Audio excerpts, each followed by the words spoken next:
तो आज जिस मूवी को हम एक्सप्लेन करने वाले हैं उसका नाम है बिटर मून। मूवी आई थी 1992 में और इसको रेटिंग्स मिले हैं 7.2 की, क्योंकि 1992 के हिसाब से ये मूवी काफी एडवांस लेवल संस्कारी है। तो मूवी के स्टार्ट में हमें एक कपल दिखाए जाते हैं जो कि एक बड़े से जहाज में कहीं जा रहे होते हैं। ये जहाज जा रहा होता है इस्तांबुल। लड़के का नाम होता है जेल और लड़की का नाम होता है फियोना। 7 साल पहले हुई थी इनकी शादी और इस जहाज में होने वाली है इनकी बर्बादी, क्योंकि मैंने जितने भी जहाज वाली मूवीज देखी है कोई ना कोई बर्बाद होता ही है। तो ये लोग जहाज में चिल कर रहे होते हैं और तभी फियोना को सूसू आती है और वो शौचालय चली जाती है। जेल उसका इंतजार करता है पर काफी देर तक वो नहीं आती। तब जेल दया बनकर बाथरूम का दरवाजा खोलता है और वो देखता है कि फियोना किसी लड़की को संभाल रही है। दरअसल ये लड़की पी के टुल होती है और फियोना और जेल इसको बाहर बिठाते हैं। ये लड़की उन लोगों से पूछती है, क्या तुम लोग भी इस्तांबुल जा रहे हो? तब फियोना बोलती है, अबे गांड की अंधी, ये जहाज सबको इस्तांबुल ही तो लेके जा रहा है। इसी जहाज में एक सरदार जी भी होते हैं और वो इन लोगों से पूछते हैं कि तुसी इंडिया क्यों जा रहे हो? इंडिया में तो बदबू है जी, इंडिया में तो बहुत ज्यादा गरीबी है जी। पर फियोना बोलती है, चुप चूतिए, मैं इंडिया जाके ही रहूंगी। इंडिया बहुत ही ज्यादा खूबसूरत कंट्री है और इंडिया में एक अलग ही सुकून है, जो कि रियल बात है। अब रात में जेल फियोना से कहता है, चल 2 पेग मार के आते हैं। फियोना बोलती है, नहीं यार मुझे नींद आ रही है, तुम पी के जल्दी आ जाना। अब जेल बार में जाता है और उससे वहाँ पे वही बेवड़ी लड़की मिलती है जो बाथरूम में पी के पड़ी हुई थी। जेल उससे पूछता है, हमको पहचानती हो? तबीयत ठीक है तुम्हारी? तब ये लड़की कहती है, कौन है बे तू? और जेल यहाँ पर सोचता है, बड़ा जल्दी भूल गई। लेकिन ये लड़की मजाक कर रही होती है। वह जेल को बोलती है कि एक जबरदस्त सा चुटकुला सुनाओ जो सुनकर मजा आ जाए। और जेल उसे क्या सुनाता है? चींटी ने हाथी से कहा, हाथी ने चींटी से कहा। और बस यहीं पर ये लड़की समझ जाती है कि इस चोमू की बस की नहीं है और वो वहाँ से चली जाती है। और जेल बाहर खड़े होकर सोचता है कि साला एक जोक भी नहीं आता, थू है जिंदगी पर। तभी वहाँ पर पीछे से एक आदमी आता है और जेल से कहता है कि उससे दूर रहना। तब जेल कहता है, किसके बारे में बात कर रहे हो? तभी आदमी बोलता है कि तुम जानते हो मैं किसके बारे में बात कर रहा हूँ, वो मेरी बीवी है। फिर ये आदमी जेल से पूछता है, तुम मेरी बीवी के बारे में क्या सोचते हो? तब जेल कहता है, वो बस एक नॉर्मल सी खूबसूरत सी लड़की है, और क्या। तब ये आदमी बोलता है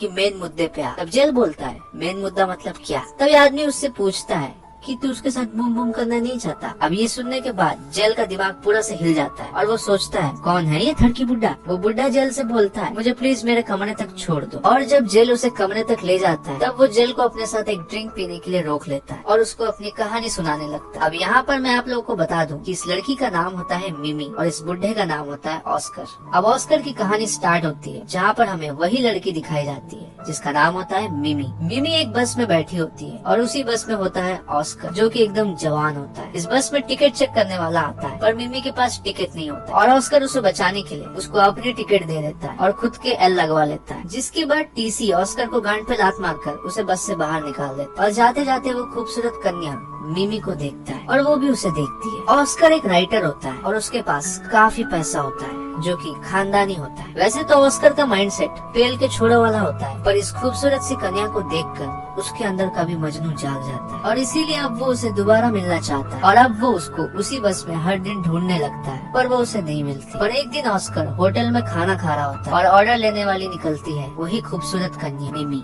जिसको देखने के बाद ऑस्कर के अंदर बिजली दौड़ जाती है और वो बिजली की रफ्तार में जाकर उसे बोलता है, क्या तुम मेरे साथ डिनर पर चलोगी? तब मिमी उससे कहती है, बिल्कुल बिल्कुल चलूंगी। मिमी एक डांसर होती है और अगले दिन ऑस्कर उसी के डांस क्लास से उसे उठाते हुए होटल ले जाता है, जहाँ पे ये लोग काफी ज्यादा अच्छी गुफ्तगू करते हैं और ये लोग एक दूसरे को पसंद करने लगते हैं। साथ में काफी टाइम बिताते हैं, साथ में खाते हैं, साथ में घूमते हैं। और अब वक्त आ गया था मेन चीज का, समझ रहे हो? जहाँ पर जल्दी ऑस्कर को नहीं मिमी को होती है और वो उसके ऊपर हवसियों की तरह चढ़ जाती है। और तभी सलमान भाई का कैमरामैन कैमरा को वहाँ से हटा लेता है, जिससे हमें पता लग जाता है कि बूम बूम की प्रक्रिया चालू हो चुकी है। और उसका सबूत है ये टेबल जो कि झटके से हिल रहा होता है। अब इन लोगों को इतना ज्यादा चरम सुख मिलता है कि ये लोग 3 दिन घर से बाहर ही नहीं निकलते। अब मिमी जितनी सीधी दिखती है उतनी होती नहीं है। वो ऑस्कर के चरम सुख को चरम सीमा पर ले जाती है और तभी जेल उससे बोलता है कि वो सब तो ठीक है लेकिन साले मेरे को क्यों बता रहा? तब ऑस्कर उससे बोलता है कि कि बेटा मैं तेरे को सिखा रहा कि चरम सुख कैसे लिया जाता है। तब जेल उससे बोलता है कि मैं अपने कमरे में जा रहा हूँ, मेरी बीवी मेरा इंतजार कर रही होगी, और वो वहाँ से चला जाता है। पर ऑस्कर की कहानी सुनकर जेल का दिमाग पूरी तरीके से हिल जाता है। अब अगले दिन ऑस्कर जेल की बीवी फियोना से मिलता है और उससे कहता है कि मुझे तुम्हारे पति से कुछ काम है, इसलिए वो रात में लेट आएगा। और फियोना भी यहाँ पर मान जाती है, पर जेल ने उसे सब कुछ बता रखा है कि ये ढड़की बुड्ढा मुझे अपनी लाइफ की हफ्सी कहानी सुनाता है। अब जेल उसके पास रात में जाता है और ऑस्कर अपनी कहानी कंटिन्यू करता है। वो जेल को बताता है कि वो लोग बूम बूम करने वाले खिलौने लेकर आया करते थे और हर तरीके के एक्सपेरिमेंट करते थे बूम बूम करने के लिए। कभी मिमी किडनैपर बनती थी और कभी मिमी उसको सुअर बनाती थी, मतलब कुछ भी। अब एक बार ऑस्कर और मिमी एक पार्टी में जाते हैं जहाँ पर ऑस्कर अपने राइटर कलीग के साथ चिपक के बातचीत कर रहा होता है और ये देखकर मिमी जल के ज्वाला हो जाती है और ऑस्कर को जलाने के लिए एक मुस्टंडे के साथ बड़े ही खतरनाक तरीके से अंग मिलाकर डांस करती है, जिसके बाद ऑस्कर की बुद्धि खराब हो जाती है और वो वहाँ से चला जाता है। और मिमी घर आकर उसे सॉरी बोलती है और उससे कहती है कि नेक्स्ट टाइम अब ऐसा बिल्कुल भी नहीं होगा। तभी कमरे में एक खूबसूरत कन्या मिमी आ जाती है और जेल वहाँ से चला जाता है। अब फियोना उसको ताने मारने लगती है कि तुम अपनी बीवी को छोड़कर दूसरी की बीवी की कहानियां सुन रहे हो। अब मिमी को भी यहाँ पे मालूम होता है कि ऑस्कर उसे क्या ज्ञान पेल रहा है। अब एक बार मिमी जेल को पकड़ लेती है। वो उससे बड़े प्यार से कहती है, तुम मुझे कल 5 बजे मिलना, मैं तुम्हें जन्नत दिखाऊंगी। अब जेल बनता तो बड़ा सीधा है, पर जन्नत कौन नहीं देखना चाहता। अब जेल काफी ज्यादा एक्साइटेड हो जाता है और राइट 5 बजे उसके कमरे के बाहर पहुंच जाता है। वो जब गेट खोलता है तो कमरे में अंधेरा होता है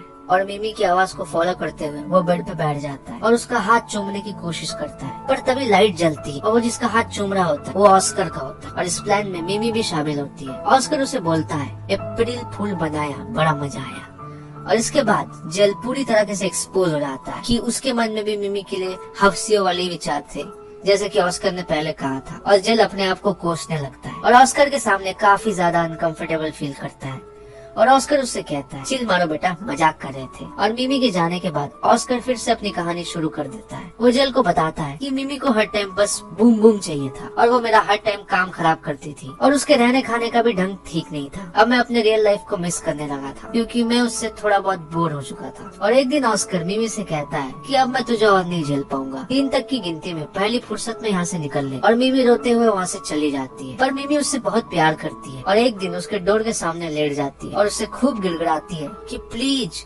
मुझे घर से मत निकालो, तुम जैसा कहोगे मैं वैसा ही करूंगी। और ऑस्कर ना चाहते हुए भी उसे दोबारा अपने साथ रख लेता है और ऑस्कर उससे अब छुटकारा चाहता है, जिसके लिए वो उससे बात बात पर डांटता है, लड़कियों के सामने उसकी बेइज्जती करता है। पर मिमी पूरी कोशिश करती है कि वो ऑस्कर के लिए बेस्ट बन सके और ऑस्कर उसको कभी न छोड़े। अब एक दिन मिमी ऑस्कर को बताती है कि बूम बूम का रिजल्ट आ चुका है। तब ऑस्कर कहता है, मैं समझा नहीं। फिर मिमी उससे शुद्ध हिंदी में कहती है कि मुझे एक लल्ला होने वाला है और ये सुनने के बाद ऑस्कर की गांड फट जाती है। ऑस्कर कहता है कि मैं इस लल्ले को संभाल नहीं पाऊंगा, तुम अपना ऑपरेशन करवा लो। और मिमी वैसा ही करती है और उसके कहने पर बच्चा गिरा देती है। अब ऑस्कर सोचता है कि ये साली ऐसे पीछा नहीं छोड़ेगी और वो मिमी से छुटकारा पाने के लिए उसको एक प्लेन में बिठाकर धोखे से उस प्लेन से बाहर आ जाता है और मिमी को हमेशा के लिए एक दूसरी जगह पर भेज देता है। और मिमी भी थोड़ी देर बाद ये बात समझ जाती है और हम लोगों को मिमी के लिए काफी ज्यादा बुरा लगता है और ऑस्कर इस कहानी को यहीं पर रोक देता है। लेकिन जेल कहता है कि नहीं, मुझे पूरी कहानी सुनाओ, क्योंकि जेल को भी कहानी सुनने में आप लोगों की तरह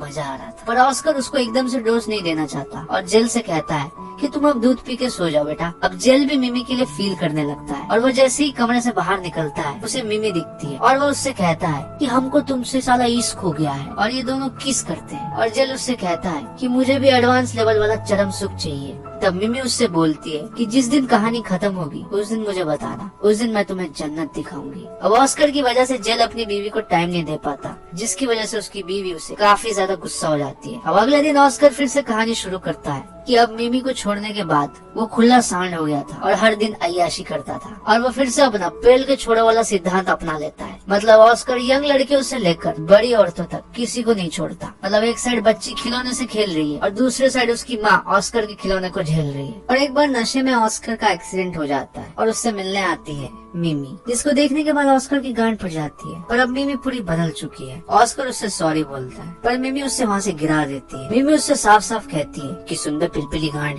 तेरी इंजेक्शन और तेरे एल दोनों मैं ही लगाऊंगी। और ऑस्कर के पास भी कोई चारा नहीं रहता है क्योंकि अब वो चल नहीं सकता और मिमी इसका खूब फायदा उठाती है। वो उसे नहाते हुए ठंडे पानी में छोड़ देती है, वो उसे खाने में आधा अधूरा खाना देती है। और हद तो तब हो जाती है जब मिमी एक लड़के को अपने घर में लेकर आती है और वो लड़का वही होता है जिसके साथ मिमी अंग से अंग मिलाकर डांस कर रही थी। वो उस लड़के को ऑस्कर के सामने उसकी बॉडी दिखाने को कहती है और फिर वो उसके साथ खतरनाक डांस भी करती है और ये डांस पहले से भी ज्यादा एडवांस होता है। अब डांस करते हुए धीरे धीरे ये दोनों कमरे के अंदर चले जाते हैं और उस कमरे से हफ्सियों वाली आवाज आने लगती है और ऑस्कर समझ जाता है कि मिमी उस मुस्टंडे के साथ बूम बूम मचा रही है। और ऑस्कर चाहता तो उसे छोड़ सकता था और ये दोनों शादी कर लेते हैं क्योंकि ऑस्कर के पास कोई चारा नहीं था और मिमी भी उसको प्यार करती थी और उससे बदला भी लेना चाहती थी। और बस यहीं पर ऑस्कर की कहानी खत्म हो जाती है। अब कहानी खत्म होने के बाद जेल मिमी की बातों को याद करता है, जन्नत दिखाने रहा नहीं जाता, तड़प ही ऐसी है ना। अब नए साल की पार्टी होती है और वो मिमी के साथ चिपक के डांस करने लगता है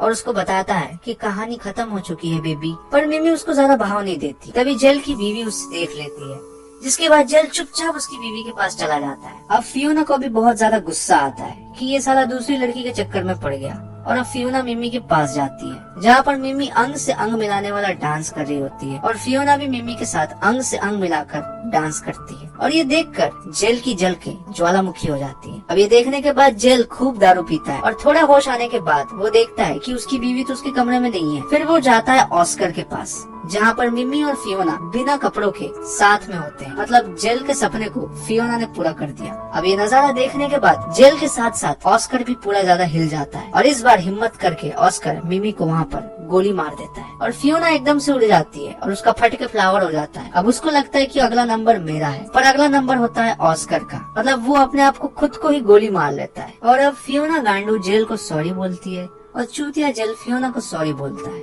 और बस यहीं पर यह अद्भुत मूवी का दी एंड हो जाता है। तो आप लोगों को ये मूवी की एक्सप्लेनेशन कैसी लगी मुझे कमेंट्स में जरूर बताना और ऐसे ही अद्भुत और संस्कारी मूवीज देखने के लिए फिल्मी ग्रेजुएट को सब्सक्राइब करना मत भूलना।